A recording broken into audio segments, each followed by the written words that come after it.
3-ші ракағатта ес жинайсың ғой, қай жерге кебек деп. Біраз жерді аралап қайтасың намазда тұрып. Мысалға біз такбиру тахрим деп айтамыз ғой.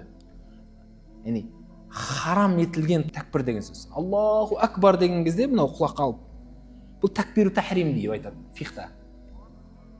Яғни Аллаху акбар деуіңізбенен бүкіл Аллахтан басқа нәрсенің бәрін харам еттім деген сөз ғой.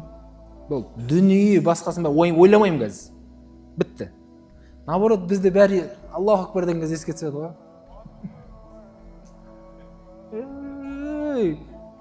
3-ші ракағатта ес жинайсың ғой, қай жерге кебек деп. Біраз жерді аралап қайтасың намазда тұрып. Анаған бару керек, анаған звондау керек қазір. Анаң кісі уәде беріп ұмытып кеттің ғой деп оларсың. Сосын тұрасың. Қай ракағатта ет деп. Неге? Өйткені сіздің такбиру тахриміңіз сахих болмағанда, сіз харам етпегенсіз де мына дүниені тәрк қылмағансыз да. Аллаху акбар деген тәрк қылу керек. Кеше бір жерде тұрып қалдық. Намазда тұрды, имамға шығып кеткен ғой.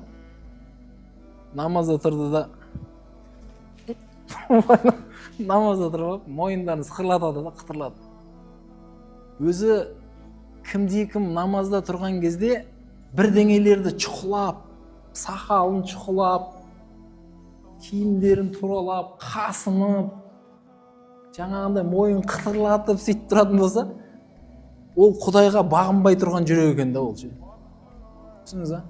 Яғни Құдайға немесе жүрек көздері жан-жаққа бүйтіп жалақ-жұлақ етіп, бүйтіп тұрады да енді бүйтіп, мына жақтың бәрін бүйтіп қарап тұрады.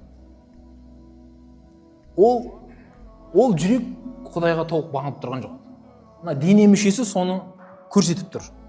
Тіл дейді, мына жүректің шөміші дейді ғой. Ожау, шөміш, кәкпір дейміз ба, не дейміз? Кәкпір қазанның түбінде не бар, картошка ма, пияз, содан хабар берген секілді, мына тіл жүректен хабар береді.